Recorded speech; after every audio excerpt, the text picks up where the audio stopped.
በዓለማችን ላይ በሚሊዮን የሚቆጠሩ ሰዎችን ሕይወት ከስር ከመሰረቱ የቀየረው የጄምስ ክሊር አቶሚክ ሃቢትስ የተሰኘው ታላቅ መጽሐፍ ላይ አንድ ልብን ሰንጥቆ የሚገባና የብዙዎቻችንን የውድቀት ሚስጥር ፍንትው አድርጎ የሚያሳይ ሐሳብ አለ። ጸሐፊውም በመጽሐፉ ገጾች ላይ ወደ ግቦቻችን ከፍታ በፍጹም አንወጣም፣ ይልቁንም ወደ ገነባነው የልማዳችን ዝቅታ እንወድቃለን ይላል። ይህ አባባል የሕይወታችን መሪ እኛው ራሳችን ሳንሆን ሳናውቀው የገነባነውና አውቶማቲክ የሆነው የዕለት ተዕለት ልማዳችን ወይንም ሀቢት መሆኑን አጉልቶ ያሳየናል። እኛ የምናልመው ከዋክብትን ለመንካት ሊሆን ይችላል። ነገር ግን በየቀኑ የምንሰራው ስራና ልማዳችን ከጭቃ ውስጥ ያልወጣ ከሆነ የምንወድቀውም ወደዚያው ጭቃ ውስጥ ነው።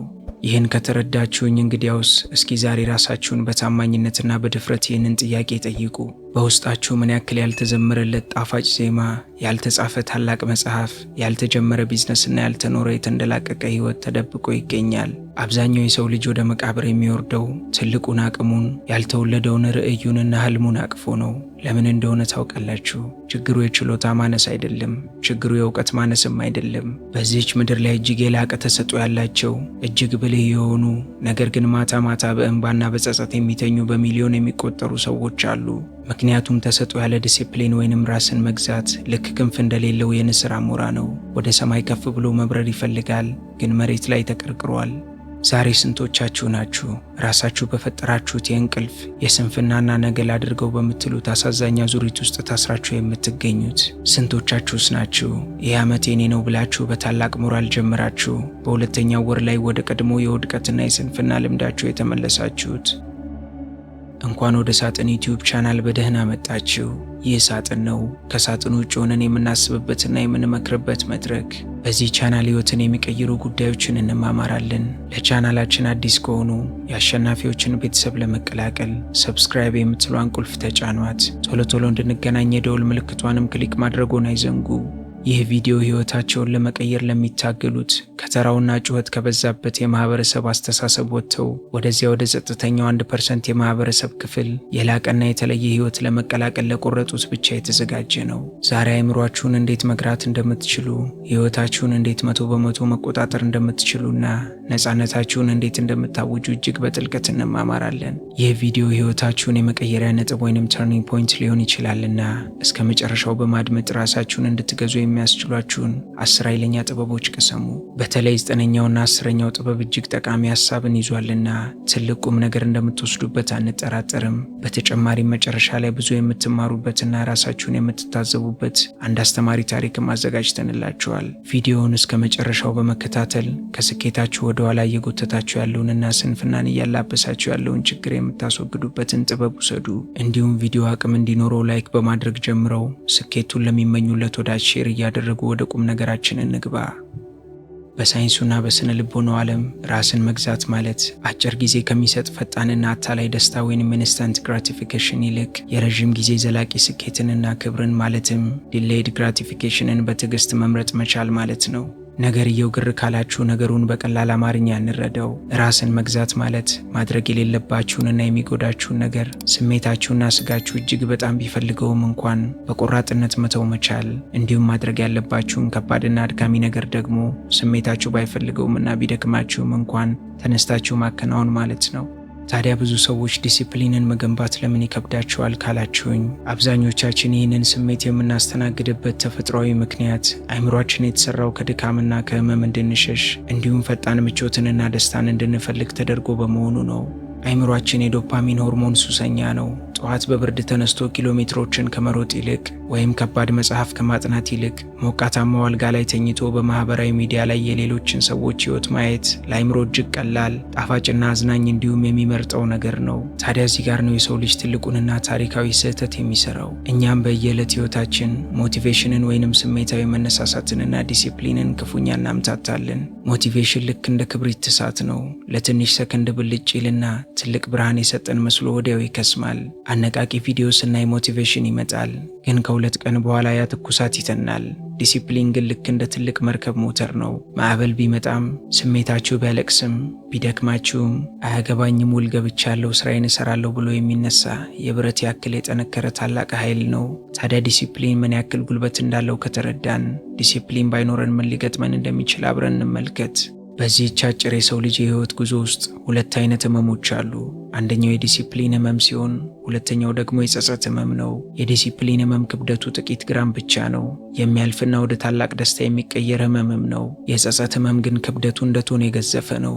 እድሜ ልካችንን አብሮን የሚኖር ከውስጥ የሚበላን የነፍስ ቁስል ነው። ዛሬ ራስን መግዛት ሲያቅታችሁና ለምቾት ስትሸነፉ የምትከፍሉት ዋጋ ያመለጣችሁ ጥቂት እንቅልፍ ማጣት ወይንም ያልወጣላችሁ ላብ ብቻ አይደለም።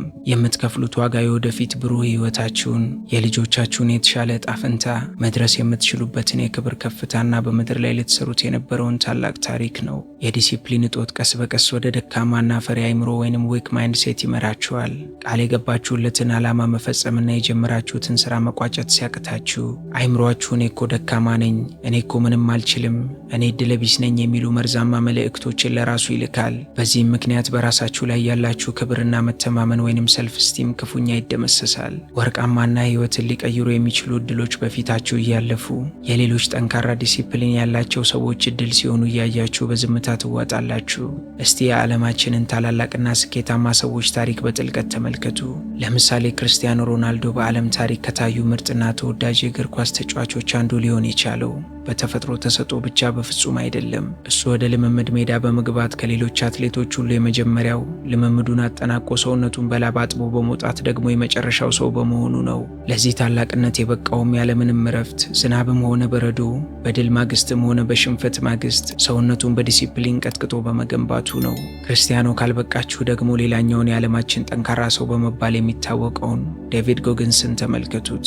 ዴቪድ እጅግ ወፍራም፣ የተደበረ፣ በህይወቱ ተስፋ የቆረጠና ጸረ ተባይ መድኃኒት የሚረጭ ተራ ሰራተኛ ከነበረበት የጨለማ ህይወት ተነስቶ አይምሮውን ከምቾት ቀጠና በማውጣት የአሜሪካ የባህር ኃይል በሆነው ኔቪ ሲል ውስጥ ኮማንዶ ለመሆን የበቃውና ዓለምን ያነቃቃው ዲሲፕሊን በሚባል አስማታዊ ኃይል ነው። የሁለቱ ታላላቅ ሰዎች ጽናትና ስኬት ይደንቃል አይደል? ራስን መግዛት ከተፈጥሮ የሚሰጥ ልዩ ስጦታ ወይንም ለተመረጡ ሰዎች ብቻ የሚታደል ጸጋ ሳይሆን ልክ የአካላችንን ጡንቻ ጂም ገብተን እንደምናዳብረው ሁሉ ራስን መግዛትን በጥበብ የሚሰራ የህይወት ክህሎት ነው። ታዲያ እናንተም ይህንን የማይበገር አእምሮ ጡንቻ እንዴት እንገነባዋለን ካላችሁኝ፣ ቀጥዬ የምነግራችሁን ህይወታችሁን ከስር ከመሰረቱ ሊቀይሩ የሚችሉ 10 የማይሰበሩ ህጎች በጥልቀት ከመረመራችሁና ህይወታችሁ ላይ ከተገበራችኋቸው ቀጣዩ ክርስቲያኖ ሮናልዶ ወይንም ዴቪድ ጎግንስ እንደምትሆኑ ቃል እገባላችኋለሁ። ስለዚህ አደራ በጥሞና ተከታተሉኝ። አንደኛውና ዋነኛው የዲሲፕሊን ሚስጥር ትንንሽ ልማዶችን በመገንባት መጀመር ነው። አብዛኛው ሰው በህይወቱ ውስጥ ትልቅ ስህተት የሚሰራው በአንድ ሌሊት ውስጥ ተአምር ለመፍጠርና ህይወቱን ሙሉ በሙሉ በአንድ ጊዜ ለመቀየር ሲሞክር ነው። አይምሮአችንም ይህንን ድንገተኛና ከባድ ሸክም መሸከም አይችልምና ወዲያውኑ ወደ ኋላ ያፈገፍጋል። እመኑኝ፣ ዲሲፕሊንን በአንድ ሌሊት መገንባት ከቶ አይቻልም። ለምሳሌ ያህል በህይወታችሁ መጽሐፍ አንብባችሁ የማታውቁ ሆናችሁ ሳለ በአንድ ቀን ከዛሬ ጀምሮ 4 ሰዓት አጠናለሁ ከማለት ይልቅ በየቀኑ 15 ደቂቃ ብቻ በጥልቀት የማጥናት ዲሲፕሊን መገንባት እጅግ የተሻለና ዘላቂ ነው።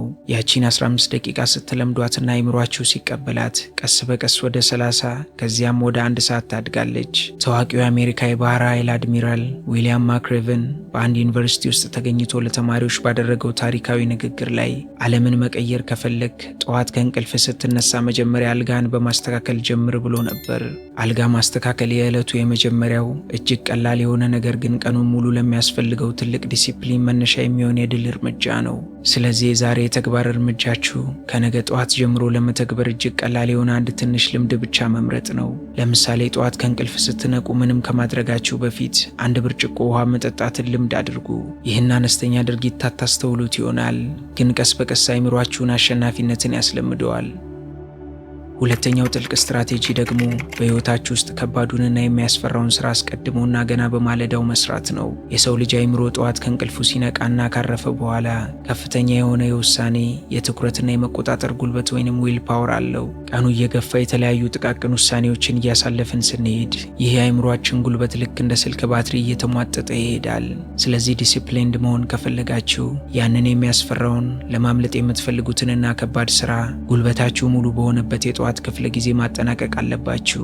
ለምሳሌ ልትጽፉት ያሰባችሁት ከባድ ፕሮጀክት ወይንም ልታጠኑት ያሰባችሁት ከባድ ትምህርት ካለ ኢሜይል ከማንበብ ዜና ከመስማት ወይንም በማህበራዊ ሚዲያ ላይ ከመንከራተታችሁ በፊት ጠዋት በንጹህ አይምሮ ስሩት። ታላቁ አሜሪካዊ ጸሐፊ ማርክ ትዌይን ጠዋት ከእንቅልፍህ እንደተነሳ በህይወት ውስጥ ያለን ትልቅ እንቁራሪት ከዋጥክ ቀኑን ሙሉ ከዚያ የከፋና የሚያስጠላ ነገር እንደማይገጥምህ እርግጠኛ ሆነ በነፃነት ትውላለህ በማለት በዘይቤ ያስተምረናል። ጸሐፊው እንቁራሪት ያለው ያ ከባድ ስራችሁን ነው። እናንተም ይህንን ወደ ሕይወታችሁ ለማምጣት ማታ ከመተኛታችሁ በፊት የነገውን አንድ ቁልፍና ከባድ ስራ በወረቀት ላይ ጻፉ። ጠዋት ላይም ከእንቅልፍ እንደተነሳችሁ ምንም አይነት ሌላ ስራ ሳትጀምሩ ያንን ስራ አጠናቁት። ለውጡንም ተመለሱና አሳውቁኝ። ሶስተኛው የዲሲፕሊን ግንባታ መሰረት ትኩረት ሰራቂና አእምሮን የሚያዛቡ ነገሮችን ያለ ርህራሄ ከአካባቢያችሁ ማስወገድ ነው። ዲሲፕሊን ማለት ሁል ጊዜ ፈተናን በውስጣዊ ጉልበት መታገልና ጥርስን ነክሶ መቋቋም መቻል ማለት ብቻ አይደለም። ይልቁንም ፈተናው ወደኛ እንዳይደርስ አስቀድሞ መንገዱን መዝጋት ጭምርም እንጂ። ጉልበታችሁን ውጫዊ ፈተናን በመታገል በከንቱ አታባክኑት። ለምሳሌ ያህል ክብደት ለመቀነስ እያሰባችሁና የዳይት እቅድ ይዛችሁ ሳለ ፍሪጃችሁ ውስጥ ጣፋጭ ቸኮሌት አታስቀምጡ። አሊያም ለማጥናት ወይንም ከባድ የፈጠራ ስራ ለመስራት ጠረጴዛ ላይ ተቀምጣችሁ ስማርት ስልካችሁን ከጎናችሁ አታድርጉ። የዓለማችን እጅግ ስኬታማዋና ቢሊዮነሯ ጸሐፊ ጄኬ ሮሊንግ የሃሪ ፖተርን ታላቅና የመጨረሻ መጽሐፍ ለማጠናቀቅ ስትሞክር ቤቷ ውስጥ ሆና ትኩረቷ በተለያዩ ነገሮች ስለተሰረቀ ስልኳንና ኢንተርኔትን ሙሉ በሙሉ አጥፍታ ማንም በማያውቀው የሆቴል ክፍል ውስጥ ተከራይታና ተደብቃ ነበር የጻፈችው። ይህ የሚያሳየን ታላላቅ ሰዎች እንኳን ፈተናን ከማራቅ ውጭ አማራጭ እንደሌላቸው ነው። የዛሬው የተግባር እርምጃችሁም ስራ ስትሰሩ ወይንም ስታጠኑ ስልካችሁን ፍላይት ሞድ ላይ በማድረግ ፈጽሞ በማታዩት ሌላ ክፍል ውስጥ በማስቀመጥ አካባቢያችሁን ማጽዳት ነው። ይህኔ ህይወታችሁ በአጭር ጊዜ ውስጥ ሲቀየር ትታዘባላችሁ። አራተኛው መንገድ የማይሰበር ቋሚ የሆነ የዕለት ተዕለት ልምድ ወይንም ዴይሊ ሩቲን መገንባት ነው። የሰው ልጅ አይምሮ ያልተጠበቁ ነገሮችንና አዳዲስ ውሳኔዎችን አይወድም። ይልቁንም ቋሚ የሆነ የጊዜ ሰሌዳ ሲኖራችሁ አይምሯችሁ መቼና ምን መስራት እንዳለበት ፈጽሞ አይጠራጠርም። በዚህም መቼ ልስራው፣ አሁን ልጀምር ወይንስ ማታ የሚለው ጭንቀትና የጉልበት ብክነት ሙሉ በሙሉ ይወገዳል። ልክ ጥርሳችሁን በየቀኑ እንደምትቦርሹትና መቦረሹንም እንደማታስቡበትና እንደማያስጨንቃችሁ ሁሉ ስራችሁና ጥናታችሁም የህይወታችሁ ቋሚና የማይናወጥ አካል መሆን አለበት። በታሪክ ውስጥ የዘመናችን ትልቁ ፈላስፋ በመባል የሚታወቀው ኢማኑኤል ካንት እጅግ ጥብቅና የማይቀየር የጊዜ ሰሌዳ ነበረው። ይህ ፈላስፋ በየቀኑ ከሰዓት በኋላ በሚያደርገው የእግር ጉዞ ምን ያክል እርግጠኛ ነበር ካላችሁኝ፣ የከተማው ነዋሪዎችና ጎረቤቶቹ የእሱን የእግር ጉዞ ሰዓት በማየት የራሳቸውን የእጅ ሰዓት ያስተካክሉና ይሞሉ ነበር ይባላል። ይህ የዲሲፕሊን ከፍተኛው ማማ ነው። ይህንን ለመተግበር በየቀኑ የምትነቁበትንና የምትተኙበትን ሰዓት አንድ አይነት አድርጉት። እንዲሁም በማንኛውም ሁኔታ ውስጥ የማይቋረጥ የጠዋት ቋሚ ልምድን ወይንም ሞርኒንግ ሩቲን ፍጠሩ። አምስተኛው ወሳኝ ነጥብ አካባቢን በብልሃት መቆጣጠር ነው። አብዛኛውን ጊዜ አካባቢያችሁ ከእናንተ የውስጥ ጉልበትና ቆራጥነት በላይ ኃያልና አሸናፊ ነው። በየቀኑ ከማን ጋር እንደምትውሉ፣ በምን አይነት የተስተካከለ ወይንም የተዝረከረከ ክፍል ውስጥ እንደምትሰሩ ካስተዋላችሁ የዲሲፕሊናችሁን ጥልቀት በቀጥታ መመልከት ትችላላችሁ። በሕይወታቸው ምንም አይነት ዓላማ ከሌላቸው ጊዜያቸውን በከንቱ ከሚያጠፉና አሉታዊ ሐሳቦችን ከሚያወሩ ጓደኞች ጋር እየዋላችሁ እናንተ ራሳችሁን የቻላችሁ ዲሲፕሊን ያላችሁና ርዕይ ያላችሁ ሰው ልትሆኑ በፍጹም አትችሉም። አይምሯችሁም ሳያውቀው የእነሱን ማንነት ይላበሳል። ዝነኛውና የሕይወት ክህሎት አስተማሪውና ፈላስፋው ጂም ሮን በተደጋጋሚ ሲናገር አንተ በዙሪያ ካሉትና ጊዜን በብዛት የምታሳልፍባቸው 5 የቅርብ ሰዎች የአማካኝ ውጤት ነህ ይላል። ዙሪያችሁ ያሉትን ሰዎች ካልቀየራችሁ ሕይወታችሁ አይቀየርም። ታዲያ ምን እናድርግ ካላችሁኝ፣ ተግባራዊ እርምጃችሁ ቀላል ነው። ዛሬውኑ የሥራ ጠረጴዛችሁን አጽዱ። የሚያነቃቁና ዓላማችሁን የሚያስታውሱ ነገሮችን ብቻ አስቀምጡ። እንዲሁም ሕልማችሁን ከሚገድሉና ተስፋ ከሚያስቆርጡ ሰዎች ራሳችሁን ቀስ በቀስ በማግለል አካባቢያችሁን ተቆጣጠሩ። ይህኔ እናንተ የዲሲፕሊናችሁና የራሳችሁ ትሆናላችሁ። ስድስተኛው ሕግ ከፍጹምነት ይልቅ ቀጣይነትን ወይንም ኮንሲስተንሲን መምረጥ ነው። ብዙ ሰዎች ዲሲፕሊንን የሚተዉትና ተስፋ የሚቆርጡት አንድ ቀን ስህተት ስለሰሩ ወይንም ስላበላሹ ነው። ዲሲፕሊን ማለት ከመጀመሪያው እስከ መጨረሻው 100% ፍጹም እንከን የለሽና ስህተት የማይሰራ መሆን ማለት አይደለም። ዲሲፕሊን ማለት ከወደቁ ከተሰናከሉና ከተሳሳቱ በኋላ ተስፋ ሳይቆርጡ በፍጥነት መነሳትና መንገዱን መቀጠል እንጂ። ለምሳሌ ስፖርት መስራት ወይንም ጂም መሄድ ጀምራችሁ በሆነ አጋጣሚ አንድ ቀን ቢያመልጣችሁ በቃ ሕጉን አፈረስኩ ፕሮግራሜም ተበላሽ ብላችሁ ሙሉ በሙሉ አታቋርጡ። በሚቀጥለው ቀን ምንም እንዳልተፈጠረ ሆናችሁ ሂዱና ቀጥሉ። ታዋቂው አሜሪካዊ ኮሜዲያን ጄሪ ሳይንፊልድ በየቀኑ አዳዲስ ቀልዶችን የመጻፍ የማይሰበር ልምድ አለው። የእሱ ዓላማ በዛች ቀን የጻፈው ቀልድ ዓለምን የሚያስቅ መሆን አለመሆኑ ሳይሆን ምንም ይሁን ምን በየቀኑ መጻፉና ሰንሰለቱን አለማቋረጡ ላይ ነው። ስለዚህ እናንተም ይህንን ልምድ ለመገንባት የምትፈልጉትን ተግባር የምትከታተሉበትን ካላንደር አዘጋጁና በየቀኑ ተግባሩን ስትፈጽሙ የኤክስ ምልክት በማድረግ ያቀይ ሰንሰለት እንዳይቋረጥ እስከ መጨረሻው ታገሉ። ቀጣይነት ወይንም ኮንሲስተንሲ የህይወት ስኬት ቁልፍ ነው። 7ኛው ታላቅ የዲሲፕሊን ሚስጥር አይምሮን ከምቾት ቀጠና ማውጣት ነው። ዲሲፕሊን እውነተኛ ጥንካሬውን፣ ውበቱንና ኃይሉን የሚያሳየው ህመምና ደስታ ፊት ለፊት ሲጋጩ ነው። ሆን ብላችሁ ምንም አስገዳጅ ነገር ሳይኖር ራሳችሁን በማይመች ሁኔታ ውስጥ ከታችሁ በማሰልጠን የአይምሮን ማጅራት መገንባት አለባችሁ። ምናልባትም ሁል ጊዜ በሞቀ ውሃ ብቻ ከመታጠብ ይልቅ አልፎ አልፎ በቀዝቃዛ ውሃ ገላን መታጠብ ወይንም አልጋ ላይ ከመተኛት ይልቅ መሬት ላይ መተኛትን መልመድ አይምሮን ፈተናንና አለመመቸትን እንዲላመድ ያደርገዋል። ይህንና እናንተ የምትሰጡትን ጠንከር ያሉ ፈተናዎች ድል ያደረገ አይምሮ በህይወት ውስጥ ትላልቅ ፈተናዎች ሲመጡበት አይሰበርም። ዓለምን በጣቱ ያስተዳድር የነበረው ታላቁ የሮማው ንጉሥ ማርከስ ኦሬሊየስ እጅግ በተንደላቀቀና ወርቅ በሞላበት ቤተ መንግስት ውስጥ ሆኖ አልፎ አልፎ መሬት ላይ በብርድ ይተኛ ነበር። ይህን የሚያደርገው የምቾትንና የድሎትን ባርነት ላለመልመድና አይምሮውን ምንጊዜም ለጦርነትና ለችግር ዝግጁ ለማድረግ ነበር። ስለዚህ እናንተም የተግባር እርምጃችሁን በየሳምንቱ አንድ ቀን ለእናንተ ፈጽሞ የማይመች ምቾት የሚነሳ ግን ለጤናችሁና ለአይምሯችሁ ጠቃሚ የሆነ አዲስና ከባድ ነገርን ልማድ አድርጉ። ይህኔ በቀላሉ የማይበገር የአይምሮ ጥንካሬንና የዲሲፕሊን ጉልበትን ገንዘብ ማድረግ ትችላላችሁ። 8ኛው የህይወት ህግ እጅግ ግልጽ የሆኑ የማይደነባበሩ ግቦችን ማስቀመጥ ነው። የት እንደምትሄዱ፣ ለምን እንደምትለፉና ምን ማሳካት እንዳለባችሁ በግልጽ ካላወቃችሁ ለምን ዲሲፕሊን እንደሚያስፈልጋችሁና ለምን ከእንቅልፋችሁ እንደምትነቁ አይምሯችሁ ሊረዳ አይችልም። ጠንካራና ግልጽ የሆነ ግብ ጠንካራ ዲሲፕሊንን ይወልዳል። ለምሳሌ በቀጣዩ ዓመት ገንዘብ ማጠራቀም እፈልጋለሁ ወይንም ጥሩ ተማሪ መሆን እፈልጋለሁ የሚለው የብዙዎቻችን ግብ እጅግ የደበዘዘና ውጤት የማያመጣ ነው። ነገር ግን በየወሩ ከደሞዝ 1000 ብር ቆጥባለሁ የሚለው ግብ ግልጽ፣ የሚለካና አይምሮን የሚያስገድድ ነው። ታዋቂው የማርሻል አርት ጥበበኛ ብሩስ ሊ እንደ አውሮፓውያን አቆጣጠር በ1969 ዓመተ ምህረት አሜሪካ ውስጥ ታዋቂ ከመሆኑ በፊት ለራሱ በአንድ ወረቀት ላይ እንዲህ የሚል ሚስጥራዊ ደብዳቤ ጽፎ ነበር። እኔ ብሩስ ሊ በአሜሪካ ታሪክ ውስጥ ከፍተኛ ክፍያ የሚከፈለው የመጀመሪያው ኤዥያዊ ኮከብ እሆናለሁ። በምላሹም እጅግ አስደናቂ የሆነ የትወና ብቃት አሳያለሁ ይላል ደብዳቤው። ይህ የግብ ግልጽነቱ በየቀኑ ለሚያደርገው አድካሚ ልምምድ የማይነጥፍ የዲሲፕሊን ኃይል ሰጠው። እናንተም የዛሬ ተግባራዊ እርምጃችሁ የ3 ወር፣ የ1 ዓመትና የ5 ዓመት ግልጽ ግቦቻችሁን በወረቀት ጽፋችሁ በየቀኑ በምታዩት የመኝታ ቤት ግድግዳችሁ ላይ መለጠፍ ነው። መሄጃችሁን ካወቃችሁ መንገዱ አይጠፋም። 9ኛው ስትራቴጂ የዕለት ተዕለት ለውጥንና ጥረትን መመዝገብ ነው። የሰው ልጅ አይምሮ ለውጥን በአይኑ ሲያይ፣ መሻሻልን በቁጥር ሲመለከት ከፍተኛ ኃይልና ተጨማሪ ሞቲቬሽን ያገኛል። በቢዝነሱም ሆነ በስነ ልቦናው ዓለም አንድ የማይካድ እውነት አለ። የማይመዘገብና የማይለካ ስራ ፈጽሞ ሊሻሻል አይችልም። ክብደት እየቀነሳችሁ ከሆነ በየሳምንቱ ሚዛን ላይ መውጣትና ያለፈውን ሳምንት ክብደታችሁን ከአሁኑ ጋር ማነጻጸር ለቀጣዩ ሳምንት ትልቅ ጉልበት ይሰጣችኋል። አሊያም ማጥናት የጀመራችሁበትን ሰዓት መመዝገብ አይምሯችሁ የበለጠ ድርጊቱን እንዲፈልግና እንዲበረታ ያደርገዋል። የአሜሪካ መስራች አባቶች ከሆኑት አንዱ የሆነውና ታላቁ ፈላስፋ ቤንጃሚን ፍራንክሊን ገና በወጣትነቱ እንደ ትዕግስት፣ ንጽህና፣ ዝምታና ወዘተረፈ የመሰሉ 13 የህይወት እሴቶቹን የዘረዘረበትና በየቀኑ የትኛውን እንዳጎደለ እንዲሁም የትኛውን እንደተገበረ የሚመዘገብበት የራሱ የሆነ የዕለት ተዕለት ቻርት ነበረው። ይህ ቻርትም ነበር ህይወቱን ሙሉ በሙሉ የቀረጸው። ስለዚህ እናንተም የዛሬው የተግባር እርምጃችሁ ማታ ከመተኛታችሁ በፊት የሰራችሁትን ስራ፣ ያጠፋችሁትን ጊዜና የዲሲፕሊን ጉዟችሁን በታማኝነት የምትመዘግቡበት ትንሽ ማስታወሻ ደብተር ወይንም ጆርናል አዘጋጅታችሁ አሁኑኑ ለውጣችሁን መመዝገብ መጀመር ነው። ለውጥን መመዝገብ ከዛሬ ነገ እንዲሻል ያደርጋል። 10ኛውና የመጨረሻው የዲሲፕሊን ጥበብ በስሜታዊ መነሳሳት ወይንም ሞቲቬሽን ላይ በፍጹም አለመደገፍ ነው። እናንተም ዛሬውኑ ስሜታችሁን ማመንና የስሜታችሁ ባሪያ መሆንን አቁሙ። ስሜት ልክ እንደ አየር ንብረት ተለዋዋጭና ከዳተኛ ነው።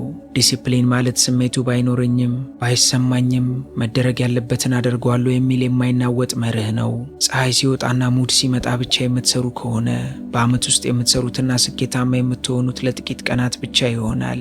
የዓለም የቦክስ ሻምፒዮን የነበረው ማይክ ታይሰን ታዋቂና ሕይወትን የሚፈትሽ አባባል አለው። ማይክም ዲሲፕሊን ማለት ማድረግ የምትጠላውንና የሚያስፈራህን ነገር ልክ እንደምትወደውና እንደሚያጓጓህ ነገር አድርገህ በከፍተኛ ብቃት መስራት ማለት ነው ይላል። ይህ ስሜትን የመግደልና ራስን የማሸነፍ ታላቅ ጥበብ ነው። ስለዚህ እናንተም ስሜታችሁ አያምረኝም፣ ነገ ሰራዋለሁ፣ ትንሽ ልተኛ ሲላችሁ በውስጣችሁ እስከ 5 ቁጠሩና ወዲያውኑ ምንም ሳታስቡ ካልጋችሁ ወይንም ከወንበራችሁ በመነሳት ወደ ተግባር ግቡ። አስተውሉ። ድርጊቱ ሁልጊዜ ስሜትን ይቀድማል። እነዚህን 10 ነጥቦች በሚገባ ከተገበራችሁ እናንተ የቀድሞው ደካማ ሰው አትሆኑም። ሕይወታችሁም የበለጠ የተቃናና ዲሲፕሊን የሞላበት የስኬት ጉዞ እንደሚሆን ጥርጥር የለውም። የተግባር ሰው መሆን ላይ ከተስማማን እኔም በመግቢያ ላይ ቃል በገባሁላችሁ መሰረት የዛሬን ቪዲዮ ከማጠናቀቃችን በፊት አንድ በጣም አጭርና አስተማሪ ታሪክ ላጋራችሁ። ባለታሪካችን አማን ይባላል። አማን እጅግ በጣም ብሩህ አእምሮ ያለው ብዙ የፈጠራ ሀሳቦችን የሚያመነጭና ቤተሰቦቹም ሆነ ጓደኞቹ ይሄ ልጅ ትልቅ ቦታ ይደርሳል ብለው ተስፋ የጣሉበት ወጣት ነበር። ሆኖም አማን አንድ ውስጣዊና አስከፊ በሽታ ነበረበት። አማን ዲሲፕሊን ያለው ሰው አልነበረም። ኮሌጅ እያለ አሳይመንት የሚሰራው ለፈተና የሚያጠናው ፈተናውን ሊፈተን ጥቂት ሰዓታት ሲቀሩት በከፍተኛ ድንጋጤና ጭንቀት ውስጥ ሆኖ ነበር። ወደ ስራው ዓለም ገብቶ ስራ ሲጀምር 15 ደቂቃ እንኳን በአንድ ነገር ላይ ትኩረት ማድረግ አይችልም። ወዲያውኑ ወደ ስልኩ ይሮጣል። ሁልጊዜም ማታ ማታ ይጸጸትና ነገ ጠዋት አዲስ ሰው ሆናለሁ፣ ከሰኞም ጀምሮ ህይወቴን እቀይራለሁ እያለ ራሱን በውሸት ተስፋ ያታልል ነበር። ግን ለውጥ የለም። ዓመታትም እንደ ቀልድ ነጎዱ። ያ አብሮት ይማር የነበረውና ከሱ ያነሰ ውጤት ያመጣ የነበረው ጓደኛው ጠንክሮ በመስራትና ዲሲፕሊን በማሳየት የራሱን ቢዝነስ ሲከፍትና ትልቅ የክብር ደረጃ ሲደርስ፣ አማን ግን አሁንም በዛው በተዘበራረቀ በሚረሳና ዛሬም ብቻ በሚኖርበት የውድቀት ህይወት ውስጥ ተቀርቅሮ ቀረ። አንድ ቀን ግን የህይወቱን ታሪክ ለዘላለም ሊቀይር የሚችል ታላቅ የሥራ ዕድል አገኘ። አንድ ዓለም አቀፍ ድርጅትም የእሱን የፈጠራ ችሎታ ሰምቶ ትልቅ ፕሮጀክት ሰርቶ እንዲያቀርብ ጠየቀው። ከተሳካለት ከፍተኛ ገንዘብና የውጭ ሀገራት የሥራ ዕድል የሚጠብቀው ነበር። ይህንንም ፕሮጀክት ለማዘጋጀት 1 ወር ሙሉ ተሰጠው። ነገር ግን አማን በለመደው የመዘግየትና የስንፍና ሱስ ተጠምዶ ጊዜ አለኝ እኮ ገና 30 ቀን ሙሉ እጄ ላይ ነው እያለ ጊዜውን ፊልም በማየት ማህበራዊ ሚዲያ ላይ ሰዓታትን በመግደልና ከጓደኞቹ ጋር በመንከራተት አቃጠለ። ቀናቶቹም ሳያስበው ተጠናቀቁ። የፕሮጀክቱ ማቅረቢያ ሊደርስ 2 ቀን ሲቀረው የአማን የልብ ምት ጨመረ። የመጨረሻዋ ሌሊት ስትደርስ በድንጋጤ ሌሊቱን ሙሉ ቡና እየጠጣ ላለመተኛትና ሁሉንም ነገር በአንድ ጊዜ ለመስራት ሞከረ። ግን አይምሮ በጭራሽ አልታዘዝ አለው። ሐሳቡ ተበታተነ። በማግስቱ ጠዋት እንቅልፍ ባጡ ቀያይ አይኖቹ ያቀረበው ሥራ እጅግ የተዝረከረከ ያልተጠናቀቀና አሳፋሪ ነበር። የድርጅቱ ሥራ አስኪያጅም አይኑን እያየው አማን አቅመ ከዚህ ብዙ እጥፍ በላይ እንደሆነ እናውቃለን። ነገር ግን አንተ ራስህንና ጊዜህን መቆጣጠር የማትችል ደካማ ሰው ነህ። ለዚህ ግዙፍ ስራን ፈጽሞ አትመጥንም ብሎ በሩን ዘጋበት። በዛች ምሽት አማን ወደ ቤቱ ብቻውን ሲመለስ ሰማይና ምድር በላዩ ላይ የፈረሰች ያክል ከባድ ሐዘን ተሰማው። መኝታ ቤቱ ገብቶ መስታወት ፊት ቆሞ ራሱን ተመለከተ። አማንም የህይወት እድሉን ያበላሸው ማንም ሳይሆን የራሱ ስንፍናና የዲሲፕሊን ማነስ መሆኑን ለመጀመሪያ ጊዜ በጥልቀት ተረዳ። ይህኔም አንድ ቁርጠኛ ውሳኔ ወሰነ። ለራሱም ከዛሬ ጀምሮ የገዛ ስሜቴና ስንፍና የባሪያ አልሆንም አለ። በማግስቱ ጠዋት ላይም ድሮ የሚያደርገውን ህይወቱን ሙሉ በሙሉ ለመቀየር አልሞከረም። ያደረገው አንድ ቀላል ነገር ብቻ ነበር። ከእንቅልፉ እንደተነሳ የተኛበትን አልጋ በጥራት አስተካክሎ አነጠፈ። ለ1 ሳምንት ሙሉ ይህን ብቻ በከፍተኛ ዲሲፕሊን ፈጸመ። በሁለተኛው ሳምንት ጠዋት ሲነሳ የመጀመሪያዎቹን 2 ሰዓታት ስልኩን ላለመንካት ወሰነ። በ1 ወር ውስጥ ጠዋት 11 ሰዓት ተነስቶ ስፖርት መስራትና መጽሐፍ ማንበብ ጀመረ። ትንንሾቹ ልምዶቹን በጊዜ ሂደት እየተደመሩ ታላቅና የማይናወጥ ዲሲፕሊንን ፈጠሩለት። ከ2 ዓመት በኋላ አማን ያጣውን እድል በእጥፍ አስመልሶ እጅግ ስኬታማ የሆነ የራሱን የቴክኖሎጂ ኩባንያ መመስረት ቻለ። ዛሬ አማን ስኬታማ ሰው ነው። የዛሬው ስኬታማው ሰው አማንም እንዲህ ብሎ ይመክረናል። የገዛ አይምሮውንና ልምዱን ያሸነፈ ሰው ዓለምን ማሸነፍ ከቶ አያቅተውም። ስለዚህ ራሳችሁን በትንንሽ ነገሮች ዛሬውኑ ማሸነፍ ጀምራችሁ ዲሲፕሊንድ ሁኑ። ውድ ቤተሰቦቼ የህይወት ትልቁ እውነትና ሚስጥር ይህ ነው። ዲሲፕሊን ወይንም ራስን መግዛት ነፃነትን የሚነጥቅ እስር ቤት አይደለም። ዲሲፕሊን እውነተኛ ነፃነትን የሚፈጥር በዓለም ላይ ያለ ብቸኛው ቁልፍና መንገድ ነው። የፋይናንስ ነፃነት፣ የጤና ነፃነት፣ የጊዜ ነፃነትና ጥልቅ የሆነ የአእምሮ ሰላም እንዲሁም ሌሎች ክቡር የሆኑ ነገሮች ሁሉ የሚመነጩት የምንፈልገውንና የሚያስደስተንን ነገር በማድረግ ሳይሆን መደረግ ያለበትን አደርጋለሁ ከሚል የብረት ያክል የጠነከረ የአእምሮ ውሳኔ ኃይል ላይ ብቻ ነው። የወደፊቱ ስኬታማውና ደስተኛው ማንነታችሁ በሌላ ፕላኔት ላይ አይገኝም። የወደፊት ህይወታችሁ የተደበቀውና የሚሰራው ዛሬ በምትሰሩትና አሁን በዚህች ሰከንድ በምታደርጉት የዕለት ተዕለት ልምዳችሁ ውስጥ ነው። ታላቁ የግሪክ ፈላስፋ አርስቶትል ከዘመናት በፊት እንዳለው እኛ በተደጋጋሚ የምናደርገው ነገር ነን። ስለዚህ በህይወት መላቅ አንድ ጊዜ የሚደረግ ድርጊት ሳይሆን የህይወት ዘመን ልምድ ነው። ዛሬን ለስንፍና አትስጡት። ነገ እሰራዋለሁ የሚለው ቃል ለደካሞችና ለተሸናፊዎች የተተወ የውሸት ተስፋ ነው። ሕይወታችሁን፣ ታሪካችሁንና የቤተሰባችሁን ዕጣ ፈንታ መለወጥ ከፈለጋችሁ ዛሬውኑ ጀምሩ። ስልካችሁን አሁን እያስቀመጣችሁ ከማይጠቅም የሰዎች ወሬ ራቁ። አይምሯችሁንም ልክ እንደ ጦር አዛዥ ይዘዙት፣ ምሩት። ይህ ትምህርት ለእናንተ ጠቃሚ ሆኖ ካገኛችሁት ለሌሎችም እንዲደርስ ቪዲዮን ላይክና ሼር ማድረጋችሁን አትርሱ። እንዲህ አይነት ጥልቅና አስተማሪ የሆኑ የህይወት ክህሎትና ስነ ልቦናዊ ቪዲዮዎችን በየጊዜው ለማግኘት ቻናላችንን ሰብስክራይብ ያድርጉ። ከዛሬው ቪዲዮ ውስጥ የትኛው ነጥብ የበለጠ ልባችሁን እንደነካውና ከዛሬ ጀምሮ ተግባር ላይ እንደምታውሉት ከታች ባለው የኮመንት ሳጥን ውስጥ ጻፉልኝ። እኔም እያንዳንዷን ኮመንት አነባለሁ። በህይወታችሁ ትኩረት ማድረግ የምትችሉባቸውን ጥበቦች ለመቅሰም ከወደዳችሁ ደግሞ ስክሪኑ ላይ የማስቀምጥላችሁን ቪዲዮ ተጋበዙልኝ። በሚቀጥለው ቪዲዮ እስከምንገናኝ ሰላም ለነፍሳችሁ፣ ጥበብ ለአእምሯችሁ ይሁን። እስከ ቀጣይ ቸር ያቆየን።